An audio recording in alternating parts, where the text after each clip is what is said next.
안녕하십니까, 공병호입니다. 대한민국이 상당히 이제 어려운 상황에 놓이게 됐습니다. 이 어려운 상황에 놓이게 됐다는 것은 대한민국이 이제 한 80년 정도의 건국 역사를 통해 가지고 주류 세력을 완전히 교체하는 좌파가 영구히 대한민국을 선거제도를 장악해 가지고 국가를 그냥 접수하는, 납치하는 그런 상황이 바로 지금 코앞에 전개되고 있는 겁니다. 그리고 지금 현재를 살아가는 사람들은 지금 우리가 겪고 있는 이 변화, 윤 대통령을 탄핵시키고 감옥으로 집어넣으려고 하는 이런 사건은 한국의 근현대사를 통해 가지고 박정희 전 대통령이 시해다는 그런 사건처럼 엄청나게 중요한 의미를 갖고 있는 겁니다.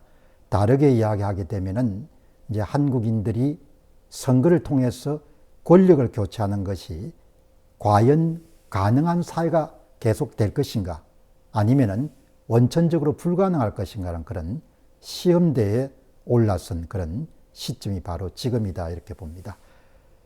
검사, 경찰, 판사, 언론인, 지식인, 소위 대한민국의 엘리트들이 모두 집단 체면에 빠진 것처럼 10여 년 동안 일어난 대한민국 공직선거의 부정 문제를 외면하고 마치 일어나지 않은 것처럼, 자기는 잘 모르는 것처럼 이렇게 여러분들 가식을 하는 그런 나라에 살게 된 겁니다. 대통령조차도 감당하기가 힘든 사건이기 때문에 결국 윤 대통령이 고심 끝에 지금까지 알려진 바로는 정상적인 방법으로 선거 부정 문제를 해결하기가 불가능하다고 이렇게 판단하고, 결국은 비상계엄을 통해서 이 문제를 해결하겠다, 이런 판단을 내릴 정도로 이 문제가 심각한 겁니다. 이번 비상계엄을 통해서 얻게 된 그런 새로운 사실은 대통령이 이런저런 방법을 찾다가 결국은 이 문제를 비상계엄을 통해서 문제를 해결할 수밖에 없다, 이렇게 판단을 내리고 결정을 했습니다만은 여러 가지가 미흡하고 그렇게 해서 결국은 실패하게 된 사건인 겁니다. 그럼에도 불구하고 이번 비상계엄 선포가 갖고 있는 유의미한 일은 대통령 스스로가 뿌리 깊은 부정선거 문제가 얼마만큼 이 나라의 암덩어리 같은 존재인가라는 부분들을 스스로가 인식하고 있고 인정한 것은 그 어떤 거하고 비교할 수 없을 정도로 가치 있는 일이다, 이렇게 봅니다. 이번에 주요한 임무를 수행했던 김용현 전 국방부 장관이 이제 몇 시간 전에 내란 혐의로 구속이 됐습니다. 올해 59세, 59년생, 65세입니다. 대통령실 경호처장을 2022년도 5월부터 2024년도 9월까지 수행했습니다. 그리고 이제 국방부 장관을 2024년 9월부터 2024년 12월까지 수행했습니다. 그러니까 이미 2024년 9월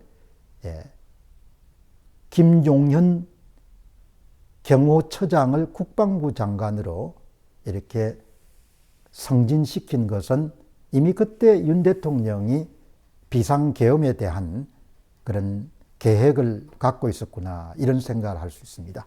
그런데 그보다 훨씬 더 전에 대통령이 비상계엄 외에는 대한민국의 부정선거 문제를 해결할 수 있는 방법이 없다, 이런 것을 여러분 우리가 확인할 수 있는 내용이 오늘 보도가 됐습니다. 12월 9일자 주간조선, 제목은 윤석열 방첩사 방문 이후에 부정수사가 가능하도록 방첩사의 대통령령을 개정했다, 그런 내용이 나옵니다. 그리고 대통령이 처음으로 방첩사를 비공개로 방문한 시점이 지난해 3월 20일입니다.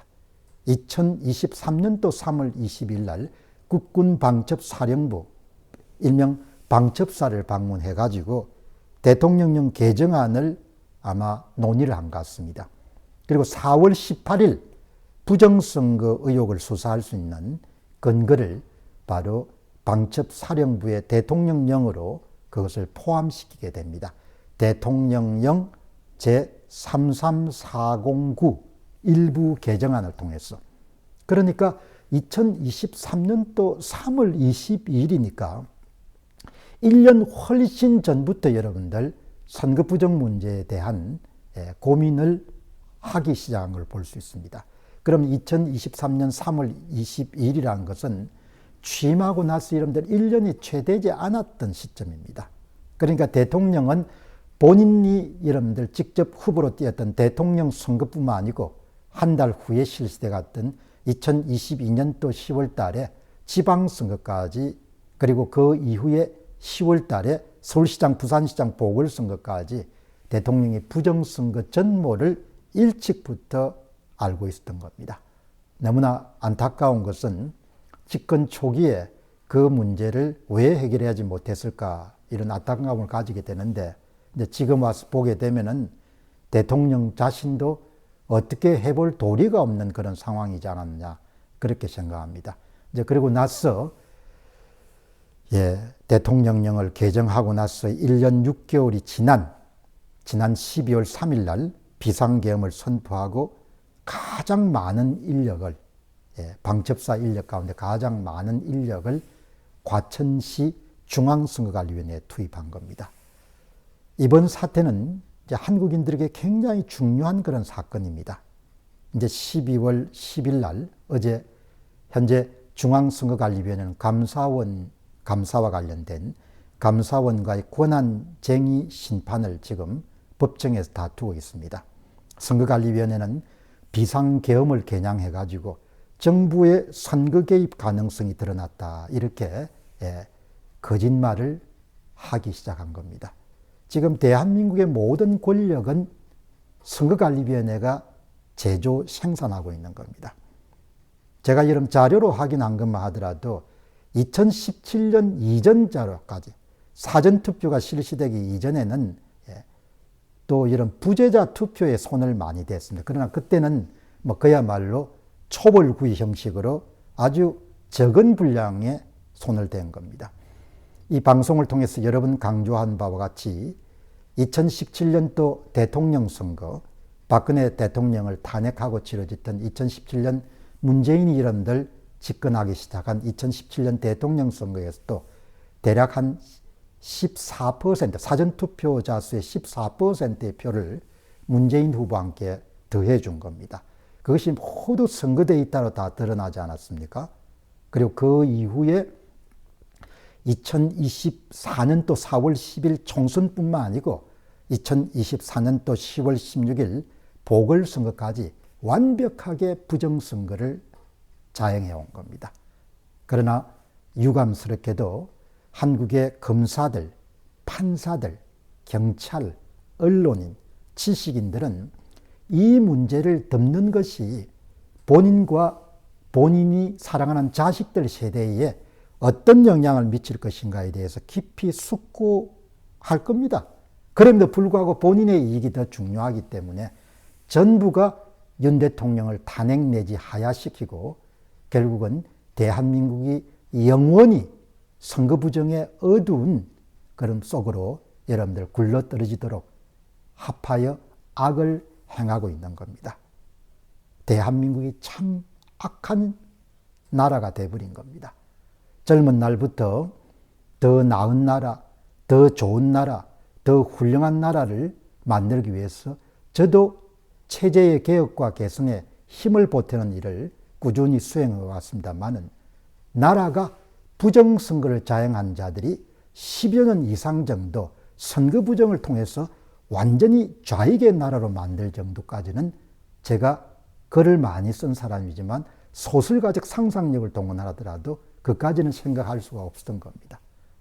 그래서 정말 지금 한국의 근현대사를 통해서 손에 꼽을 정도로 중요한 역사적 시점을 통과하고 있기 때문에 국민들께서는 이번 사태가 계엄 선포가 왜 나왔는지, 그리고 대통령이 얼마나 많은 고민을 했는지, 그리고 한국의 지배 엘리트에 속하는 분들이 좀 더 깊이 생각하고 양심의 손을 얹고 올바른 쪽에, 정의로운 쪽에 서야 자식들이 선거 부정이 팽배해서 전체주의 국가에 살아가는 그런 부분을 피할 수 있지 않겠느냐, 그런 생각을 하게 됩니다. 정말 악한 나라이고 정말 악한 시대를 살게 된 겁니다. 제 눈에는 대한민국이 아니고 그냥 남조선 공화국이 된 겁니다. 지금 전투는 남조선 공화국을 계속 이어갈 건지 아니면 다시 대한민국을 복원해서 국민이 주권을 가지고 주권자가 권력을 교체하는 그런 정상적인 국가로 복귀할 것인가, 그것을 바로 걸머쥐고 치열하게 악한 세력과 선한 세력, 애국 세력과 반국가 세력이 전쟁을 벌이고 있는 사건이다, 그렇게 볼 수가 있습니다. 유감스러운 것은 애국 세력 쪽에 서서 국민을 위해서 멸공봉사해야 될 국힘당의 당대표와 친한계들이 모두 다 반역의 길로 들어선 것은 너무나 뼈아픈 일이지만 그러나 그들이 징벌받는 날이 올 것이라고 그렇게 의심하지 않습니다. 대통령이 어려운 시기지만 분발하셔서